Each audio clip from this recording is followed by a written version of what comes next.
প্রতি বছর এই সময়টাতে বিশ্বের বিভিন্ন প্রান্ত থেকে পর্যটকরা ভিড় জমান রাইন নদীর তীরের এই শহরে। অনেকের মতে এখানকার চেরি ব্লসমের সৌন্দর্য জাপানের বিখ্যাত দৃশ্যের সঙ্গেও পাল্লা দিতে পারে। দর্শনার্থীদের নিরাপত্তা নিশ্চিত করতে বন শহরের পুরনো অংশের বেশ কিছু রাস্তা বন্ধ করে দেয়া হয়েছে যান চলাচলের জন্য। পুরো এলাকাকে কার্যত পথচারী জোনে পরিণত করা হয়েছে, যাতে সবাই নির্বিঘ্নে এই সৌন্দর্য উপভোগ করতে পারেন। Ja, total schön. Also man sieht ja auch, wie viele Leute da sind. Ich finde es schön. Also so ein bisschen Frühling, endlich mal ein schöner Tag und alle gehen raus. Also die sind in voller Blüte, es lohnt sich auf jeden Fall, ist sehr schön.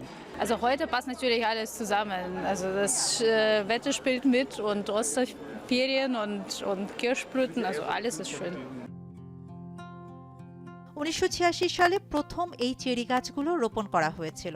সময়ের সঙ্গে সঙ্গে এটি পরিণত হয়েছে একটি বড় পর্যটন আকর্ষণে, যা এখন বসন্তের অন্যতম প্রতীক। তবে এই সৌন্দর্য চিরস্থায়ী নয়। সাধারণত মাত্র 2 সপ্তাহের জন্যই দেখা মেলে এই ফুলের। আবহাওয়া যত উষ্ণ হয়, সাথে সাথে ঝরে যায় এই গোলাপি পাপড়িগুলো। তাই কেউ চান রোদেলা বসন্ত, আবার কেউ চান একটু ঠান্ডা আবহাওয়া, যাতে আরো কিছুদিন ধরে উপভোগ করা যায় এই অপরূপ দৃশ্য। শাহানা জাহান, এখন বিশ্ব।